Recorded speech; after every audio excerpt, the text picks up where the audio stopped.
Hi, third graders. So we are now ready to correct our daily language. Again, week 7, we're on day 1. You should be done with it. Let's go ahead and share. Here it is. Mine is this pretty pink color. I believe yours is white, so don't be thrown off looking for pink.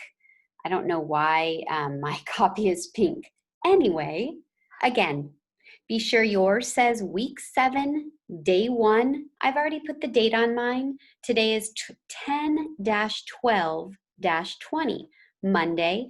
And again, you were assigned to do this first. Now we're correcting. So if you haven't done this, turn this video off, do it on your own, and then check your work and listen to the lessons. Okay? All right, here we go. Number 1 and 2, the directions ask me to correct the sentences. So as usual, we're going to edit. Let's read it. Bobcats has short tails and thick fur. Ooh, I see a lot of things for us to learn here. The first thing that my ears heard was has. It didn't agree with my nouns. I'm speaking about plural, more than one bobcat, because it has that S on it. And so if there's more than one, we need to change that verb to have. I'm going to just write it down below to start. We want it to agree. Bobcats have short tails. Well, this does say tails, but tails is what we call a homophone. I'm going to write that word over here for you to see. And a homophone is a set of words, maybe a pair of words. They sound the same, but they're spelled different, and they mean two different things. And our job is to pick the right one. So we have tails that's listed here in the sentence. And then we have this kind of tails.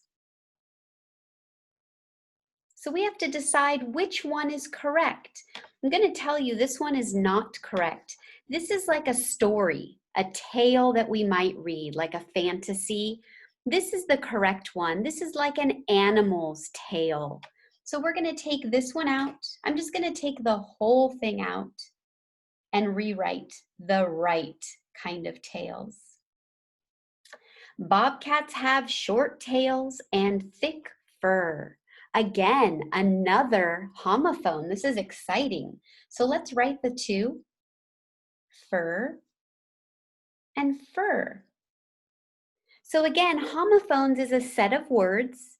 They sound the same, but they're spelled different and they mean two different things. So we have to decide which kind is right for us. I'm going to tell you that this is an animal fur. This might be like a tree, like a fir tree. So let's go ahead. We're going to remove that fur and we're going to do the correct one, fur. I'm going to check my beginning for a capital letter. Can barely see it, but I'm going to check for punctuation. Those two look great, and I'll read it one more time. Bobcats have short tails and thick fur. That's it. Be sure that you have those 3 corrections. Number 2, some bobcats live in forests and some live near mountains. My eyes already see some corrections that need to happen. All right, the first thing I notice, forest, just looks odd. I don't need a double R, so I'm going to remove one. It doesn't matter which one you take away, and I'll rewrite it down below. F-O-R-E-S-T-S. Live in forests, and some live near. Now, that looks like, when I read it, it could sound like near, but that second E, and that one is important. This is a 2-vowel go walking. It should be N-E-A-R. So we need to change the spelling. And then mountains. Mountains is a tricky one, but I hope that your eyes were noticing there was something wrong here. It sounds like mountains, like the number 10. However, we're going to remove the last 3 letters.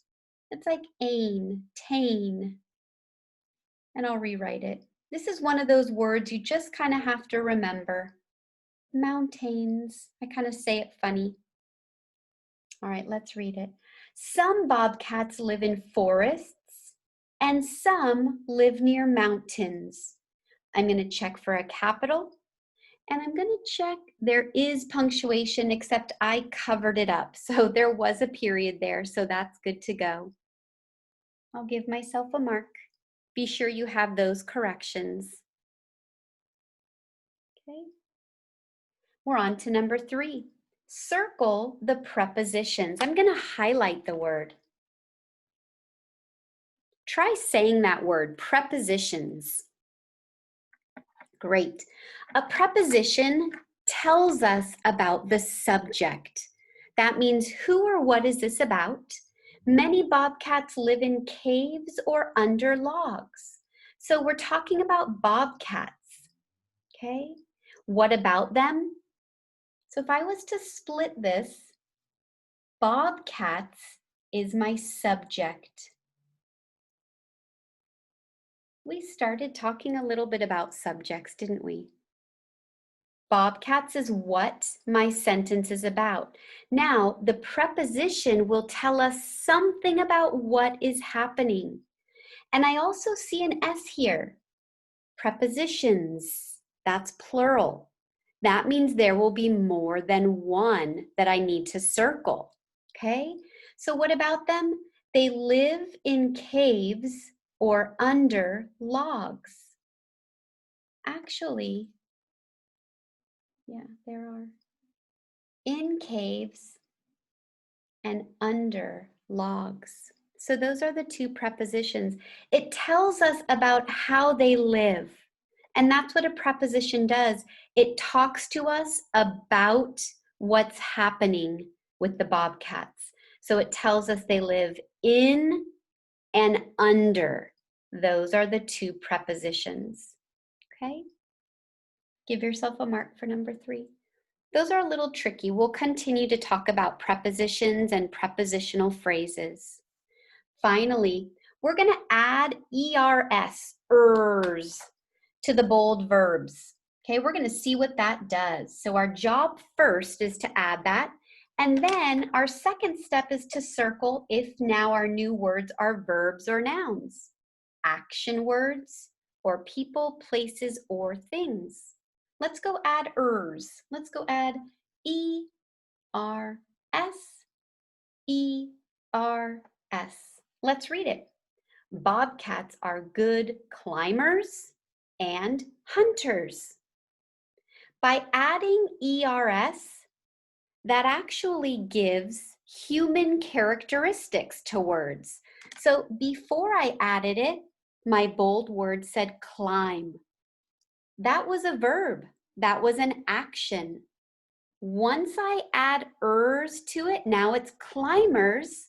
That gives human characteristics. So now these are people, making it a noun. Let's try it with this one. The bold word said hunt. Hunt is an action. It's a verb.